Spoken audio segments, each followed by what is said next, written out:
Hai akkam nagaa keessanii gaaffiin biraa kan nagaa jiru keessaa tokko abjuudhaan spermiin namarraa ba'uun mallattoo maalii ta'uu danda'a, rakkina hoonii qabaata, maaliif wanta kanaan arguutti jira gaaffiin jedhu ni jira jechuudha.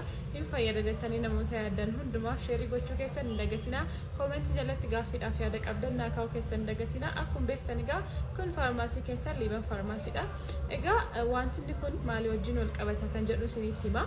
Inni tokkoffaanii guddina wajjin wal qabachuu danda'a jechuudha. Fakkeenyaaf ijoolleen dhiiraa umrii dargaggummaa keessa yeroo jirtan akkasumas immoo ijoolleen durbaa umrii dargaggummaa keessatti wanta kana ekspiriyaansii gochuu dandeessu jechuun egaa ijoolleen durbaa spermiit irraa baatu hin taane dhangala'aan adda addaa abjuudhaan fedha qabaachuurraa kan ka'e argamuu ni danda'a jechuudha. So kuni maaliif kan jedhuuf immoo umurii dargaggummaa keessatti yeroo guddachaa deemtanitti ijoollee dhiiraa irratti testosterooniin ni dabala jechuudha hedduminaanii.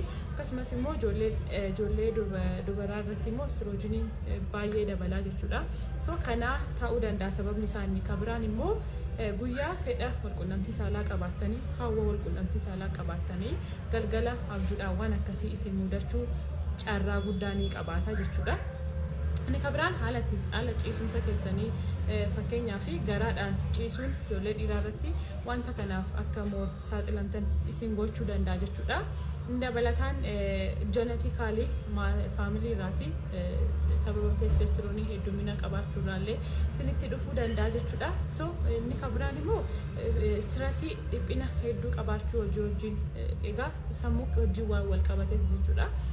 Stressful yookiin boqonnaa jireenya hin qabne yeroo qabaattanittis wanta kanaaf saaxilamuudhaaf parsantiin isaa isin irratti dabala jechuudha. Kanaaf fiizikaalii keessan meentaalii keessan sirriitti fayyaalessummaa keessan eeggachuun isin irra jiraata jechuudha.